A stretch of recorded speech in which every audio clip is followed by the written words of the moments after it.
बिस्मिल्लाहिर्रहमानिर्रहीम। अस्सलामु अलैकुम ख़वातीन व हज़रात, मेरा नाम है Mohammad Arham Naeem and you're watching UMT TV and this is a special transmission Health Matters, जहां हम उन एस्पेक्ट्स पे और उन पर्सपेक्टिव्स पर बात करते हैं जो आपकी हेल्थ को इम्प्रूव करने में आपकी मदद कर सकती हैं। आज हमारे साथ एक बहुत ही वेल नोन हस्ती मौजूद हैं। आप प्रेसिडेंट हैं पाकिस्तान मेडिकल एसोसिएशन के and he is a professor doctor Mohammad Ashraf Nizami sahab. अस्सलाम वालेकुम सर। वालेकुम सलाम। कैसे हैं सर आप? ठीक ठाक हैं? Thank you ji, thank you very much sir. First of all thank you so much, आपने हमें दावत दी और हमें इज़्ज़त बख्शी, हमारे लिए वक्त निकाला। माय ऑनर एंड प्लेजर जी। अच्छा सर, माशाल्लाह प्रेसिडेंट हैं पाकिस्तान मेडिकल एसोसिएशन के, तो कुछ हम जानना चाहेंगे पाकिस्तान मेडिकल एसोसिएशन का role in like the current times. देखिए, पाकिस्तान मेडिकल एसोसिएशन का जो रोल है ये लोकल भी है, नेशनल भी है और इंटरनेशनल भी है। वी आर दी ऑर्गेनाइजेशन जो कि एक वॉलंटियर ऑर्गेनाइजेशन है। वी दी ऑफिस बेरियर्स और the members, we are not paid by anybody. कोई हमें वो पे नहीं करता, ना ये ऑर्गेनाइजेशन पे करती है। वॉलंटियर लोगों का एक ग्रुप है जो कि मिल बैठ के कंसर्न रखते हैं एक माशरे के बारे में और यहाँ के बारे में, जो कि सेहत की सहूलतियात हैं, आया कि वो पूरे तरीके से फ्राहम की जा रही हैं या नहीं, या अगर अच्छी हो रही हैं तो उनको अप्रिशिएट भी करते हैं। इसी तरह से we are concern about the medical education, the standards of the medical education, कि जो मेडिकल एजुकेशन है यहाँ पे हमारे बच्चों को जो मिलती है वो इंटरनेशनल स्टैंडर्ड्स की है। अगर है तो बहुत अच्छी बात है, compete करते हैं, बहुत अच्छी बात है। अगर ऐसा नहीं है तो क्या अवामिल है जिसकी वजह से कि ऐसा नहीं हो रहा। We as a Pakistan medical association, अगर सिंगल लाइनर कहें तो वी वर्क एज और serve as a watch dog to the government, to the institutions, to the medical colleges and the authorities at the same time. लेकिन जो मेरे passion रहे हैं, hence I did my PhD in orthopaedics, जो कि bone tumours के साथ ही बच्चों के अंदर थी।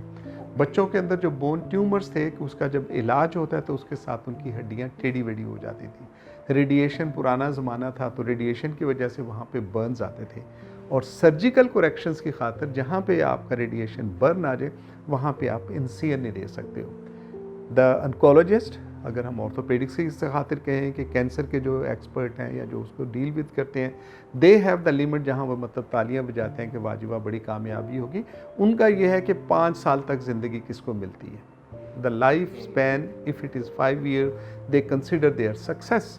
मेरा कंसर्न जो PhD का थीसिस था, that was the quality of life as an orthopaedic surgeon, कि वो बच्चे जो कि कैंसर का शिकार होते हैं और बहुत सारी बीमारियां जिनका शिकार होते हैं, इलाज के बाद उनकी क्वालिटी ऑफ लाइफ क्या होती है। उनके अंदर प्रोसेसेस मतलब चेंज किए जाते हैं, घुटने नए डाले जाते थे और बहुत सी ऐसी चीज़ें थी। And I was concerned about के quality of life, and that was अल्हम्दुलिल्लाह के इसहाक सर ने PhD वहाँ पे की। आई डिड फ्रॉम मॉस्को, और वहाँ पे जो है one of the biggest centre in the world that is in Moscow. Although कि पाकिस्तान अभी मतलब जब ये तेल की रशिया ने कहा कि हम आपसे सस्ता तेल ले लो, तो पता चला वो तेल भी बेचते हैं। तो हमारी चूँकि एक इग्नोरेंस है यहाँ पे, we are not aware of कि what is happening over there in the rest of the world. मतलब ये बरतानिया और अमेरिका के अलावा भी दुनिया बसती है और वहाँ पे भी काम होता है। तो this is what I have done over there. Sir, ख़वातीन और एजड हजरात में, इवन यंगस्टर्स के अंदर भी आजकल फ्रीक्वेंटली हमें बोन्स की प्रॉब्लम्स देखने को मिलती हैं। अर्थराइटिस है, ऑस्टियोपोरोसिस है, देयर मल्टीपल डिजीज़ेस। सर, उनकी वजहें और किस तरह प्रिवेंट किया जा सकता है उन्हें? A very good question. मैं आपको अप्रिशिएट करूँगा because this is mainly concern मेरा एज एन ऑर्थोपेडिक सर्जन भी और सोसाइटी के अंदर भी। एक तो ये है कि हमारा लाइफ स्टाइल, वो एक ज़माना होता था ना, early to bed early to rise, उससे बहुत दूर चले गए स्ट्रॉन्ग, एक बड़ा ये था। एप्पल अ डे की भी डॉक्टर अवे, आल दो के जितने भी डॉक्टर हैं शादी वादी हो जाती है, so you can not keep away the doctor, doctor is there, वो किसी रेफरेंस में just on a lighter mood. तो ये उसके साथ जो चीज़ें कि हमारा लाइफ स्टाइल अब जो देखने में ये आया, जैसा कि आपने कहा ऑस्टियोपोरोसिस, मीन बाई हड्डियों की कमज़ोरी और भुरभुरापन, इसको हम कहते हैं। मैं इसके ऊपर आपकी मतलब तवज्जो भी चाहूँगा और आपके ताईं आपके नाज़रीन तक भी ये मैसेज देना चाहूँगा कि life style plays a very significantly important role. As पहले था कि जब 40, 45, 50 ईयर्स की ख़वातीन होती हैं तो फिर उनके साथ हड्डियों की कमज़ोरी और भुरभुरापन आता है। जब उनके अंदर मीनापॉज हो जाता है, अय्याम की बंदिश होती है, तो देन हार्मोनल चेंजेस होती हैं उसके साथ, which is consider to be a natural और नॉर्मल फिनोमिना। नॉर्मल तो नहीं कहना चाहिए, but it is a natural phenomena. लेकिन अब देखने में ये आया है कि बच्चियाँ जो कि 15-16 साल की हैं, 17 साल की हैं, उनके अंदर भी हड्डियों की कमज़ोरी के एलिमेंट जो है बहुत ज़्यादा आ रहे हैं। पेन और एक जो हम देखने के अंदर आती हैं, पेन और एक्स के अंदर ये है कि एक तो जब बच्चे अब पढ़ते हैं और बच्चियाँ चूँकि बहुत पढ़ती हैं, मतलब अगर पढ़ने वाली बच्चियाँ सर्टेनली, तो वो अब जो कंप्यूटर और लैपटॉप का इस्तेमाल आ गया, आपकी नज़रें झुकी, अगर आप सड़क पे और किसी जगह देखें तो लगता है कि लोग बड़े खुशू के साथ जिस सर झुकाए हुए बैठे हैं, that is on the mobile. Yes. तो वो जो पोस्चर है, posture plays a very negative role, जो कि गर्दन को दर्द करवाता है, कि आपको आईक्यू लेवल के ऊपर रखना चाहिए। एक तो आईक्यू लेवल, दूसरा है ना जी आईक्यू लेवल मीन बाय कि अगर मैं अब कंप्यूटर यूज़ करना चाहूँ तो मेरा कंप्यूटर यहाँ पे होना चाहिए, ज़बरदस्त, इसके हमारा अंदर वो posture बेंड सीधा नहीं रहे। होना चाहिए ज़बरदस्त। गर्दन के अंदर या उसके साथ।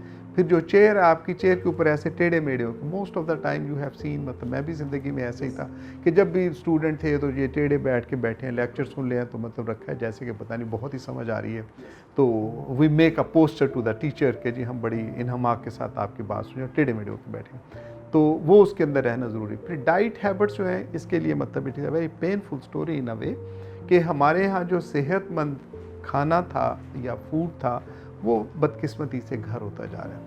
आप जो आपका बिल्कुल ठीक मतलब है। कोई ना कोई सोशल वेलबींग होती जा रही है, फाइनेंशियली स्टेबल है, ठीक कह लीजिएगा, या खुशहाली आती जाती है, आपके खाने की सारी चीज़ें बदलती जाती Change हो हैं, यू जाती go on a junk food. Yes. And junk food और पर्टिकुलरली ये जो सॉफ्ट ड्रिंक्स हैं, ये तो समझिए इसके अंदर कोई हड्डी भी डालेंगे तो यू कैन वॉच इट, ये कोला शोला जो है कि वो हड्डी भी वहाँ के उसके साथ बिल्कुल। निकल जाएगी। कॉन्शियस होता है person, a person who is for a good diet, healthy diet, I call it good diet to be a healthy diet. फल उसके साथ होना चाहिए, गोश्त का जो है उसके साथ एक रीज़नेबल वो होनी चाहिए, अंडा उसके अंदर रीज़नेबली आपको खाना चाहिए, सेहतमंद किस्म का।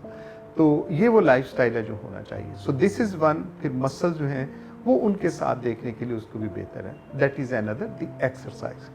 एक भला वक्त था जिसमें कहा जाता था कि वो कौमें या वो ममालिक जिनके ग्राउंड आबाद हैं उनके हॉस्पिटल वीरान होते हैं। सो विजडम की ये बात थी कि अगर आप खेल के अंदर लेते हैं, तवज्जो करते हैं, एक्स्ट्रा करिकुलर आपकी एक्टिविटीज़ बेहतर और सेहतमंद है, तो आप एक सेहतमंद इंसान होते हैं।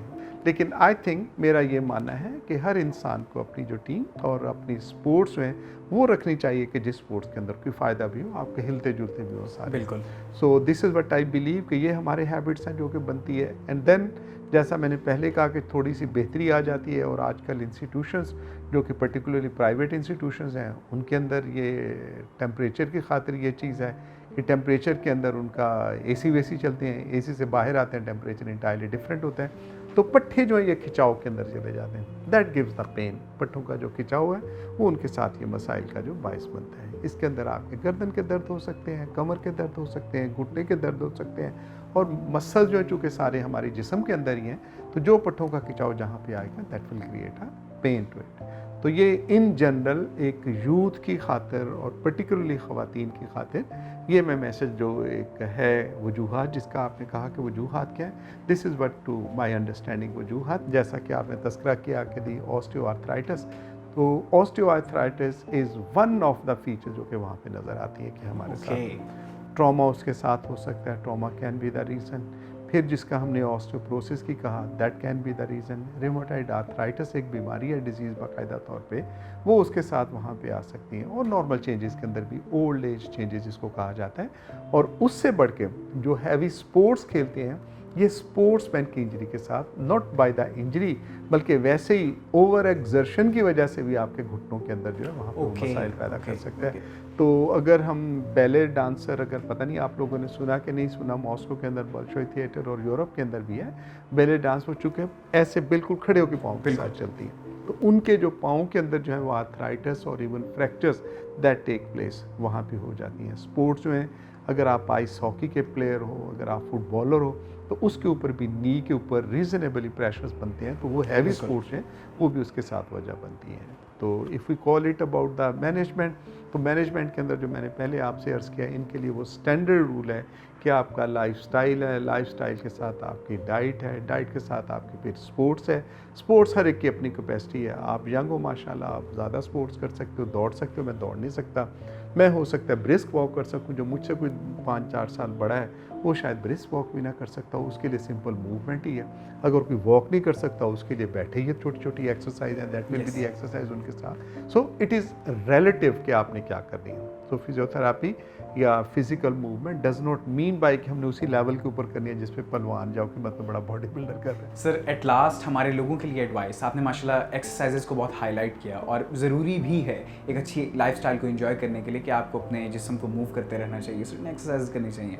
लोगों के लिए कोई एडवाइस रिगार्डिंग डाइट और एक्सरसाइजेज जो उनको डेली बेसिस पर करनी चाहिए थोड़ी बहुत ही, ताकि हम डिफरेंट डिजीज़ को प्रिवेंट कर सकें अपनी लाइफ में एंटर होने से? देखिए, मैं मेरे दोस्त शेयर करना चाहूँगा, एक तो ये कि आपको एक्सरसाइज जो है वो ज़रूर करनी चाहिए, अपनी डाइट हेल्दी डाइट जो है उसको रखना चाहिए, और फिर सबसे बढ़ के ये चीज़ never go for the self medication कि फूफी इस दवाई से ठीक हो गई थी लिहाजा खाला को भी ये दवाई दे देते हैं तो लिहाजा वो भी ये ठीक बहुत बड़ा फैक्टर है। आई डू अंडरस्टैंड कि बाहर प्राइवेट जाते बाते पैसे वैसे ज़्यादा लगते हैं और हर एक बंदे की ये पहुंच में नहीं है। देर आर द सरकारी इंस्टीट्यूशंस हैं, वहाँ पे आप जा सकते हैं और बेयर इट अप कि ऐसा नहीं। यूरोप अमेरिका की अगर बात करें तो वहाँ एमरजेंसी के अंदर वेटिंग टाइम जो 6-6, 8-8, 10-10 घंटे है। तो इस वजह से इसको थोड़ा सा बर्दाश्त के हमारे अंदर हौसला पैदा करें, और अगर खुदा न खास्ता कोई चीज़ हो सकता है भले से मुआलिज यही के, लेकिन you should not be ignorant कि सिर्फ ये दर्द ही नहीं है, दर्द की और बहुत सारी वजूहत होती हैं। ये ऐसे वो नहीं है कि अभी हमने आपसे आधा पौन घंटा या 20 मिनट जो बात कर लिया तो लिहाजा we have the understanding about the pains and aches. It is not practically not possible. मोटी मोटी किताबें हैं, लोग अपनी उम्रें लगा देते हैं और फिर भी समझते हैं कि मुझे नहीं आता। We still keep on learning and studying all that कि चीज़ों को हम समझ सकें और देख सकें। तो सेल्फ मेडिकेशन ये कतई तौर पे नहीं लीजिएगा। अपनी एक्सरसाइज वर्जिश को अपनी ज़िंदगी का हिस्सा बनाएं, और उसके साथ खुदा न खास्ता फिर भी अगर एक्स और कोई ऐसे मसाइल आते हैं, एंड एक्स और ये इसको मत समझें कि बुरी बात है, this is a blessing. Mean by कि कोई चीज़ ख़राब हो रही है और आपके लिए वो इंडिकेशन है। So it is a blessing for the all mighty कि इंसान के साथ ये चीज़ आप कोई चीज़ ठीक होकर तो उसको ठीक कर सकते हैं।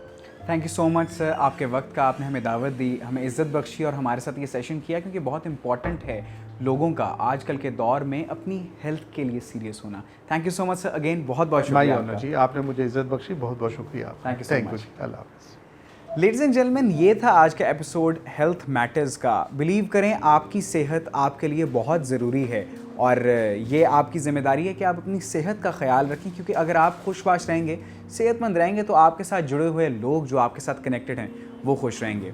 आज के लिए इतना ही। अपने मेज़बान मोहम्मद अरहम नईम को दीजिए इजाज़त, अपना ख्याल रखें। This is Arham Naeem signing off. अल्लाह हाफ़िज़।